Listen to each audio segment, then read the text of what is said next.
8h08, il est l'heure d'ouvrir la rubrique Eurotrain. 3 minutes pour parler de mode et de tendance à l'échelle européenne. Et c'est en votre compagnie. Bonjour Flora Vidal. Bonjour Simon, bonjour à tous. Ce matin, Flora, vous nous parlez d'un phénomène, celui du mercato de la mode.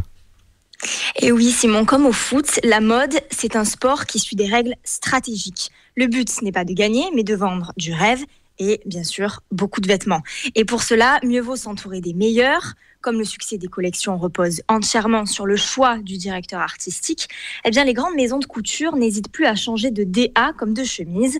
Le principe est simple, renouveler à chaque saison l'image que véhicule la marque, si possible, faire le buzz en nommant des designers stars à la tête de la direction artistique. Et alors Flora, c'est une stratégie gagnante ?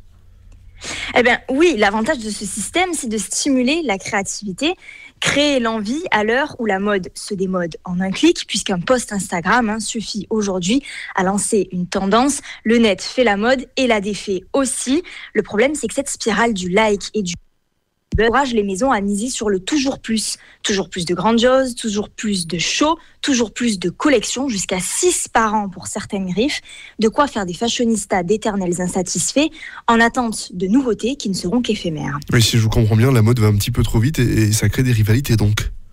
Et oui, le problème avec ce schéma, c'est qu'on ne sait plus vraiment qui est la star, la marque ou le créateur.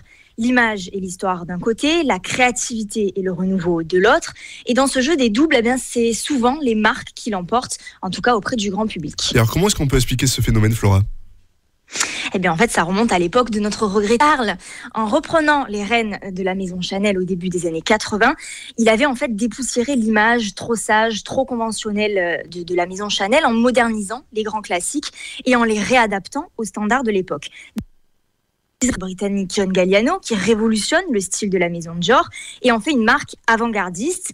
Avec lui, chaque défilé est une ode à l'extravagance, ce qui lui vaut encore aujourd'hui d'être surnommé le surdoué de la mode. Bon, l'épisode Dior s'arrête en 2011 à la suite de propos antisémites qu'il avait tenus sous l'emprise de l'alcool.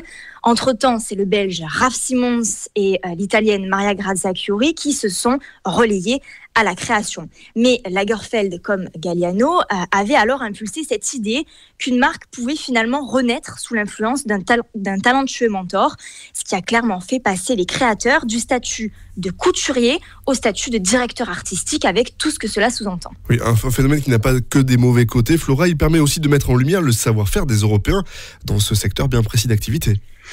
Et oui, on parlait à l'instant de Karl Lagerfeld, le couturier allemand qui était à la tête d'une maison française, Chanel, et d'une maison aussi italienne, Fendi en Italie. Mais l'exemple le plus Balenciaga, accrochez-vous bien, c'est une maison française qui a été créée en 1917 par un Espagnol, Cristobal Balenciaga, qui était couturier à l'époque de la famille royale d'Espagne. La marque, elle rencontre un succès phénoménal dans les années 90, sous la houlette du français donc Nicolas Ghesquière, qui était le directeur artistique à l'époque. Dans les années 2000, la marque est rachetée par le groupe italien Gucci, dont les parts sont aujourd'hui majoritairement par les Français. Et c'est aujourd'hui Demna Gvalia, le créateur georgien de 38 ans, qui dessine les collections. Ouf. Oui, on le voit, c'est un sacré tour d'horizon. Merci beaucoup Florent. On rappelle que cette chronique, elle est à retrouver dès à présent sur votre blog pamelacobson.fr. Flora, je vous dis à la semaine prochaine. À la semaine prochaine, Simon.